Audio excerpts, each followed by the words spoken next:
So, another week of football complete. We had the Premiership on Saturday, Sunday, and we had the EFL Cup on Tuesday and Wednesday. Some major headlines, some great goals, some training ground shenanigans. I'm about to explore what's happened in the last week of football with some of the top 6 teams. Welcome to the Sanderson Show.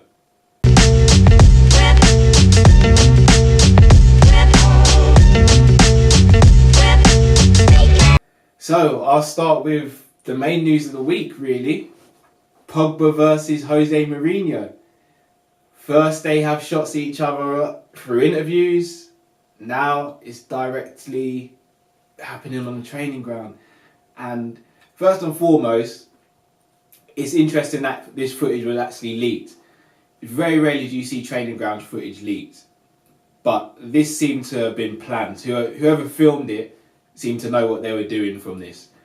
But in terms of the actual situation between the two, it doesn't look good at all, does it? I mean, Man United versus Wolves, they didn't play great, and you could argue they were lucky to get a result from that. Wolves could have nicked the 3 points.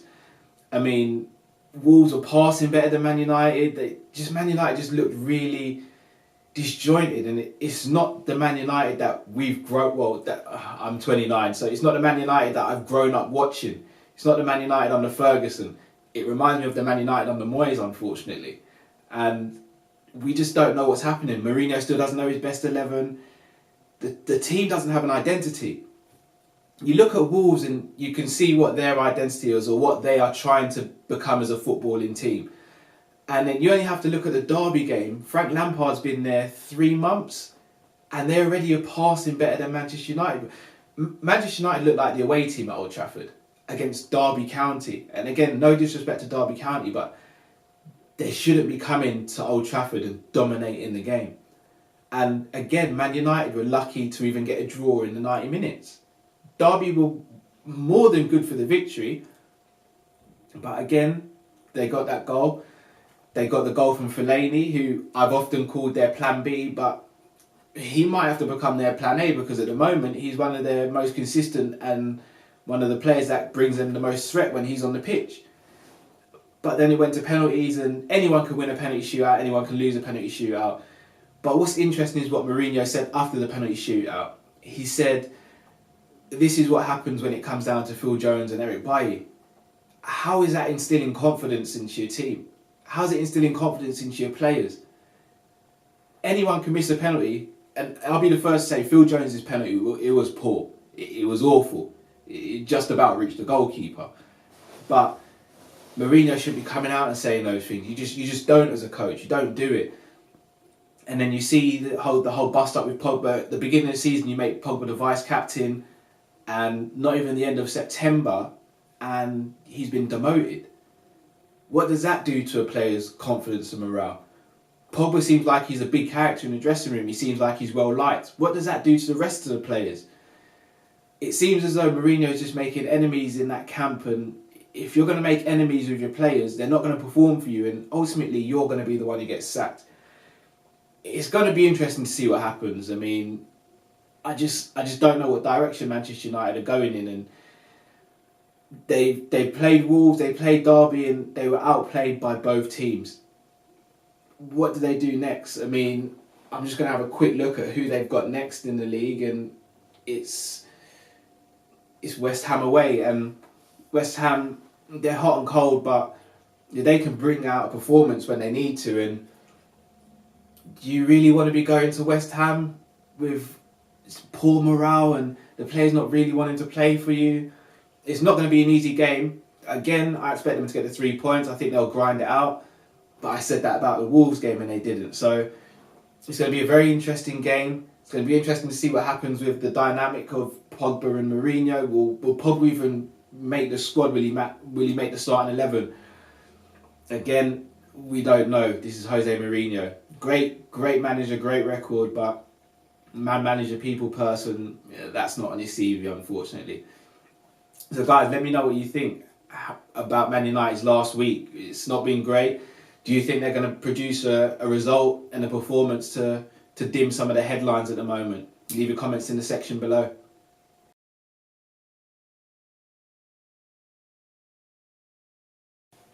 So on to the champions of England, Manchester City. Again, 2 more routine wins for the champions. I said there's going to be a backlash. They went to Cardiff and they gave them an absolute drumming. Cardiff had no chance from the beginning of the game to the end of the game. City were well on top. And I'm going to keep it short and sweet when it comes to City because they were so dominant that there's not much of a match comparison to have there. They just showed their class. They went out and they stamped their authority on the game as soon as they started the game, and they ran out 5-0 winners. I know on Match of the Day they highlighted Gundogan's performance, and he was literally everywhere on that pitch, and that's what's scary about Manchester City. He's not a starter for them, so they know they can look at their squad and they can just bring out a player in the mould of Ilkay Gundogan, Riyad Mahrez, drop them in where they need to be dropped in certain games, and they'll produce performances. Likewise with the Oxford United game, there was never any doubt they were going to win this game. A routine win again, 8 goals in 2 games, 2 clean sheets, and again at the weekend they will play Brighton at home. Unfortunately, I don't see Chris Hughton's men getting anything from this game. I see it being another drumming. I'm going 4 or 5-0. It could even be more. And City they're quietly going around there about their business and they're looking strong again. It looks like they've come over that little blip where they weren't playing great football and they're starting to show up again, and they're going to take some stopping. So, I mean, as I said, I was going to keep it short and sweet because, in my opinion, there's not much to say. City have had 2 routine wins. In my opinion, they're going to have another routine win at the weekend.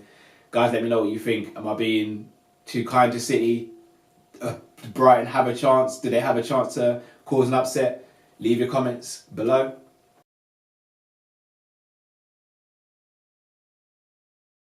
So Tottenham Hotspur, they ended their losing streak really. They ran out winners against Brighton. Quite fortunate in the end. They did play good football. They dominated most of the game, but towards the end they were pretty lucky to get the 3 points. But Pochettino needed this win. For the first time in his Tottenham career, they had gone 3 games losing, which is unheard of for Pochettino and Tottenham. But they did what they had to do. They bounced back. They won. They got the 3 points. It wasn't pretty all the time, but it was effective. They controlled the midfield. They were doing well with their fullbacks overlapping and just controlling the whole game as a whole, really. But when Brighton did come back into it, you saw some frailties begin to appear again in defence, which again is not like Tottenham. So it'd be interesting to see if they start to plug these gaps in defence, whether they go for a structure change in midfield. I think they're massively missing Victor Wanyama. Eric Dyer has been in really poor form so far this season, and he's not really protected that back 3 or back 4 in the same way that Victor Wanyama would. So maybe they're waiting on him to come back. Maybe that will kickstart Tottenham's season and be the catalyst where they go on to produce great defensive displays and then leave their attackers to do what they do best, which is score and create. But it'd be interesting to see.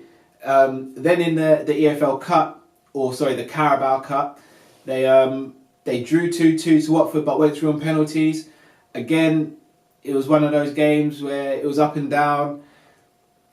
It's the EFL Cup, isn't it? Or whatever they're calling it nowadays. Next season it will probably be the Heineken Cup or the Rangers Cup, who knows. But they did what they had to do. They went through on penalties and they're through to the next round. Their next game is Huddersfield away, which again is another game where you'd expect Tottenham to win. But Huddersfield are better at home than they are away. But again, I still got Tottenham winning. I reckon maybe 3-0, 3-1. I think they'll put out a good performance. I think they'll get the job done and they'll head back to London with 3 more points. And the Pochettino blip and the Tottenham blip will be a distant memory. So guys, let me know what you think. Did Tottenham go out and win this weekend? Do they draw? Do they lose? What do they need to become that team they were last season where teams feared them? You leave your comments and let me know.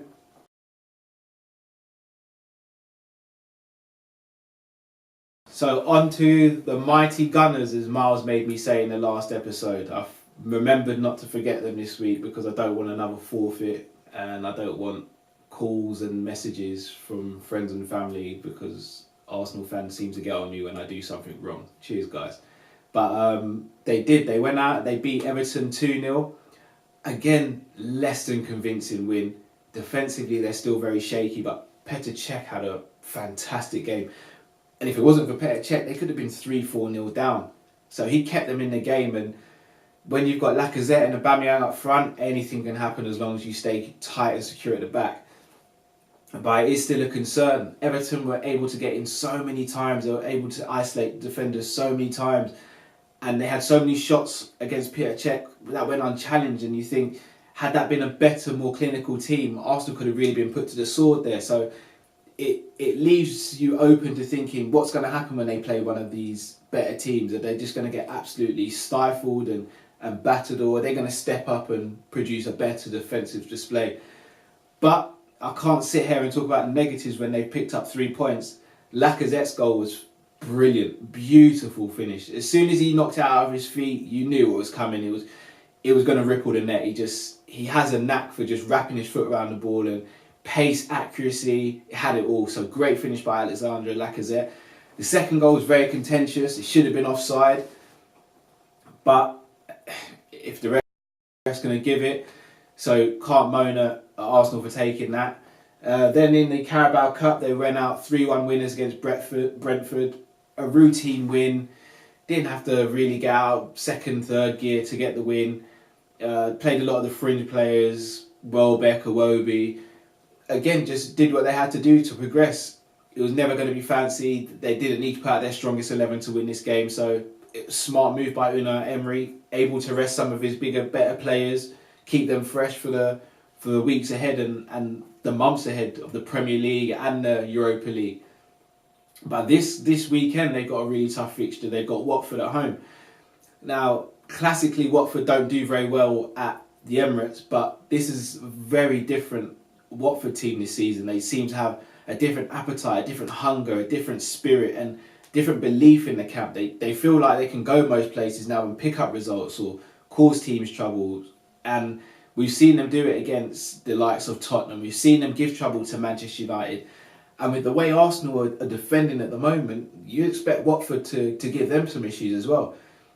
Troy Deeney and Andre Gray, whether they both start or not, if one of them starts and the other one doesn't, you know they're going to give that Arsenal backline hell, because that's the sort of players they are. They're hard-working, they're strong, they're quick.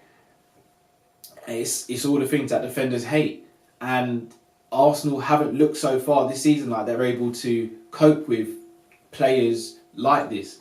So it's going to be very interesting to see how Arsenal go about stopping Watford's attacking and how they'll deal with Watford's direct play when they decide to go direct. And also Watford can be quite resolute at the back as well. I mean, they're not going to give you anything. It's going to be a very meaty, tough game, as Arsenal's midfield are going to be up for the battle. I would personally start Torreira in this game because Doucouré is strong in midfield. He'll get about the midfield. He will bully players if he's given the opportunity to. But Torreira looks like a player who's not easily bullied, and you have him in there. You saw when he came on in the Newcastle game, he just made things happen. He was getting the ball and he was passing it forward. He was doing what needed to be done. And Arsenal need that spark in midfield, and they need someone combative in the midfield, or else they will unfortunately be overawed by Watford in this game. So guys, let me know what you think. Arsenal fans, do you think it's another routine win against Watford, or do you think Watford are going to cause you problems? Please let me know. Leave your comments in the section below.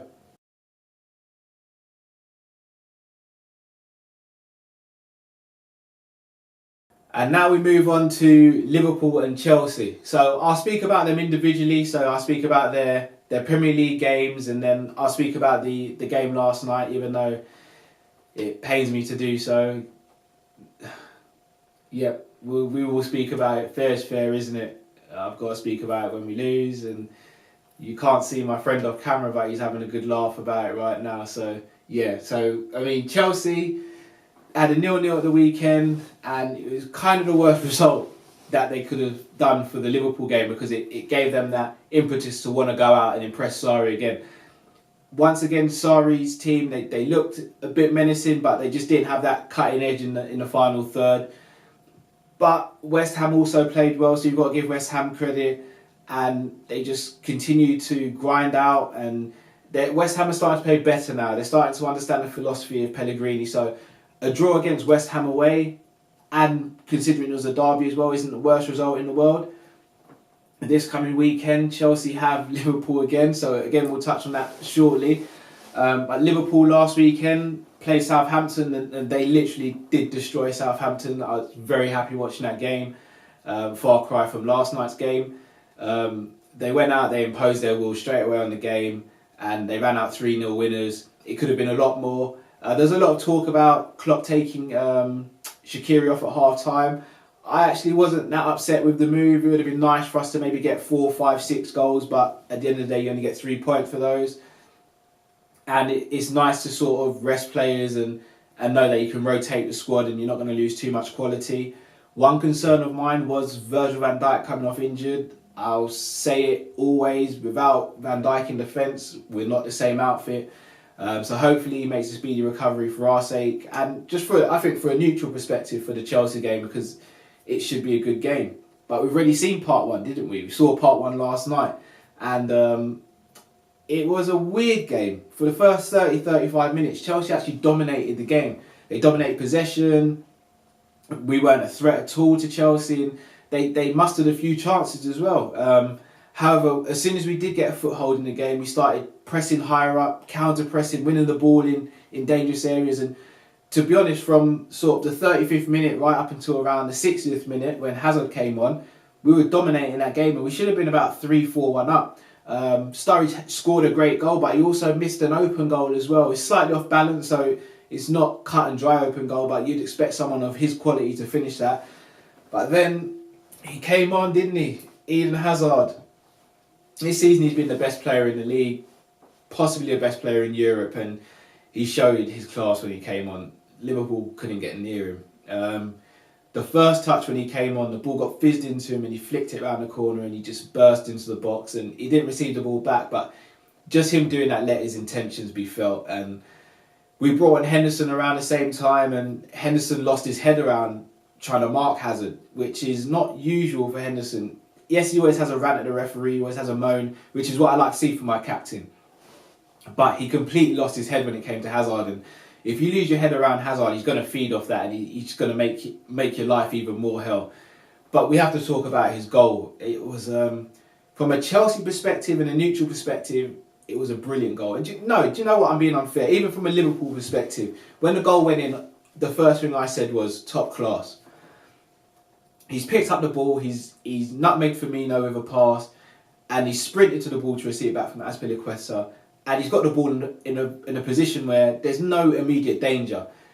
But he gets the ball, he shimmies past Keita, who's very soft in the challenge, which is unusual for Keita, and then he cuts into the box, he drops his shoulder and nutmegs Moreno, who he was poor last night, and he just shows why Andy Robertson is so vital to that back line, and why I think Moreno will and should be moved on in the summer. But the shot he unleashes as well, you don't stop those. It's from that close in, the power he's generated, the accuracy, it's inside netting. If the keeper saves that, it's a world-class save, so no complaints. And Mignolet actually had a good game as well, so no complaints with Mignolet. But Hazard changed that game when he came on. He just looked like he grew over the summer into this world-class player. He's always had the potential to be world-class, but now he's actually showing it on a consistent basis, and it's scary. It almost feels like he's going to have a similar season to what Salah had last season, but it could potentially be better, because when he gets the ball, he's dribbling past 3 or 4 players and then scoring goals, and it's a scary prospect, which makes me a bit fearful for this weekend's game, if I'm going to be completely honest. This game is now going to be at Stamford Bridge, so we're not at Anfield, and Chelsea have a good record against us at Stamford Bridge. Klopp was the most recent manager to win there. Before that, Brendan Rodgers didn't do it. Kenny Dalglish struggled to do it. And even last season, we lost as well. So it's going to be interesting to see how both teams line up. Both teams will probably have completely different defences. Azpilicueta I expect to start and stay. But our back five will be completely different in my opinion, especially if Virgil's fit. If Virgil's not, then I expect Matip to start with Gomez. But I think this game is key in the midfield. Like, I watched the game last night and I was very impressed by Kovacic, and Fabregas really ran the game, especially in the first half. He had way too much time and space on the ball, and you give Fabregas that sort of time and space, he's gonna punish you. And he was opening up gaps left, right, and centre for Chelsea yesterday. But I don't expect him to start. I expect Jorginho, who has that same quality to Fabregas, to start, and Kante to be next to him, and maybe Kovacic as well. So it's going to be an interesting game and battle in midfield. I don't know who Klopp's going to start in midfield. I would have liked to see Kane to start in midfield this weekend. I don't know if Fabinho is necessarily ready to just be thrown into this game. But at the same time, watching Henderson last night, if he loses his head against Hazard again, then it's going to be a long afternoon for us. So I don't know. It's that number 6 position is a bit of a conundrum. But I expect Gini to come back in. And then it's a conundrum. Does Milner start or does he not? And arguably Milner, well, not arguably, Milner has been our best midfielder this season. So it'd be a bit harsh if we dropped him as well. So it's going to be a very interesting game. In terms of a prediction, I'm going to go for a draw. But I wouldn't be surprised if Chelsea win. And that hurts me to say that.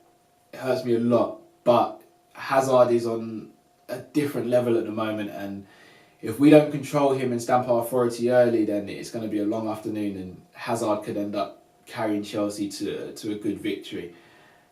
If Salah and Mane and Firmino turn up, then we could cause their defence a lot of issues, especially down their left-hand side of Marcos Alonso, who gets found wanting a few times. That's going to be an interesting battle between him and Salah, because if Salah does get space, and Salah should be able to exploit it, but again, he's not in great form as such at the moment. So it's going to be interesting. Guys, let me know what you think. Will Liverpool be able to stop Sarri's soldiers, or will Sarri's soldiers continue to march on and quietly go about their business in the Premier League?